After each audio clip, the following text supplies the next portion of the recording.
Teman-teman, welcome back to my channel YouTube. Kembali lagi bersama aku Kiflo.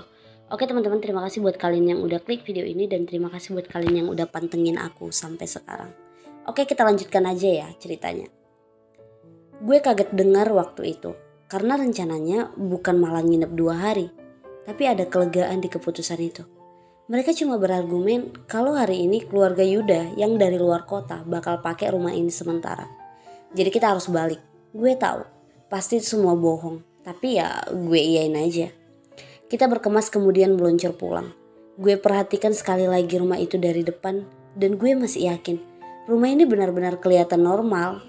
Tapi setelah kejadian semalam, gue gak yakin bakal mau balik ke rumah ini lagi. Sesampainya di rumah, hal yang pertama pengen gue lakuin adalah mandi dan tidur. Tapi semua anak-anak malah narik gue ke rumah Yuda. Gue bingung dong. Semuanya nahan ketawa, kecuali gue dan Andre. Gue yakin, pasti ada hubungannya sama rumah itu, pikir gue. Satu hal yang pertama kali keluar adalah pertanyaan. Lu lihat apaan di rumah semalam? Gue kaget dong dengan pertanyaan itu. Maksud lu lu tahu kalau rumah itu angker? Gue sedikit emosi.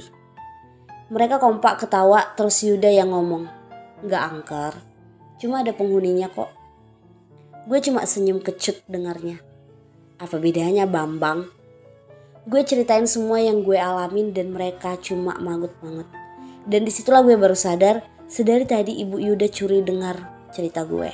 Akhirnya beliau mengatakan, jadi kamu diikutin sama nenek tua itu ya, katanya.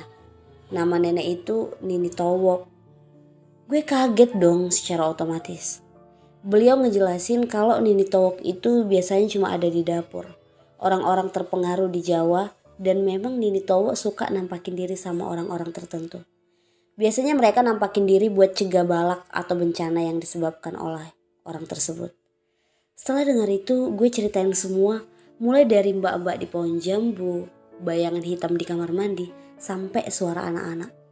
Kayaknya ibunya Yuda sama sekali gak kaget, malah sebaliknya. Dia semacam nahan ketawa geli. Beliau ngejelasin lagi kalau di pohon jambu memang ada kuntilanaknya, tapi jarang dia nampakin. Dan beliau pernah lihat langsung, tapi ya mereka ganggunya cuma sebatas ketawa aja.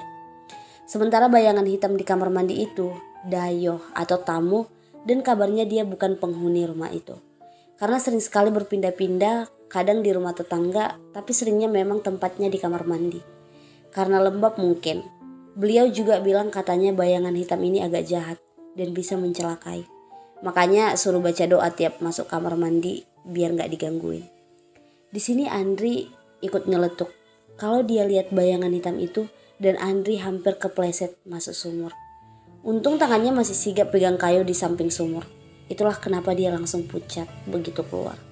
Beliau juga ngejelasin kalau suara anak-anak dan terdengar lari-lari itu memang wujudnya anak-anak. Ibunya Yuda bilang, untung kamu gak lihat rupa wajahnya. Katanya, rupa wajahnya benar-benar hancur, kayak korban kebakaran. Ibunya Yuda bilang, waktu itu saya ambil air di kulkas, lalu saya dengar ada suara anak kecil ngajak main. Dan kaget waktu ada tangan anak kecil megangin baju saya. Pas mau tak lihat dia bilang, jangan lihat aku kak, jangan, wajahku jelek. Intinya ibunya Yuda cuma berpesan memang kalau baru pertama kali ke sana biasanya gangguannya memang banyak. Itu cara mereka menyapa tamu yang baru hadir. Intinya kalian datang dengan maksud baik yang disambut baik terlepas nyambutnya begitu. Karena pernah ada yang mau niat buruk disambut buruk juga oleh rumah itu. Mulai sial terus menerus kalau belum minta maaf sama yang punya rumah. Intinya rumah itu dulu miliknya kakek Yuda dan memang sengaja dipasangi semacam dikasih penghuni seperti itu. Gunanya tentu saja untuk jaga rumah. Karena hal seperti itu sudah biasa di zaman dulu untuk orang yang berada. Setelah itu gue baru ingat, kalau malam saat gue didatangi sama si Nini Towo, gue dengar ada yang gedor-gedor pintu belakang. Langsung gue tanyain dan betapa kagetnya gue. Mimik muka ibunya Yuda langsung berubah pucat. Terus kamu buka pintu itu, kata beliau seperti marah. Tak jawab kalau nenek itu mencegah saya membuka pintu itu dan ibunya Yuda kemudian lega mendengarnya. Ibunya Yuda akhirnya bercerita kalau yang di belakang itu memang asli yang paling jahat. Terakhir kali pintu itu dibuka, itu sudah lama sekali, waktu kakek Yuda masih hidup. Dan kenapa ditutup sampai sekarang? Karena tidak ada yang bisa mengendalikannya. Bentuknya itu seperti jin bertanduk berwarna merah. Dan yang paling menakutkan, dapat membawa bencana, kemalangan untuk keluarga itu.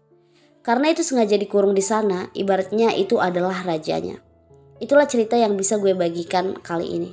Semoga kejadian seperti ini semakin menambah iman kita untuk senantiasa mendekatkan diri kepada Sang Maha Pencipta. Oke teman-teman, terima kasih buat kalian yang udah dengerin cerita ini dan ini adalah endingnya. Jangan lupa like, komen, dan subscribe.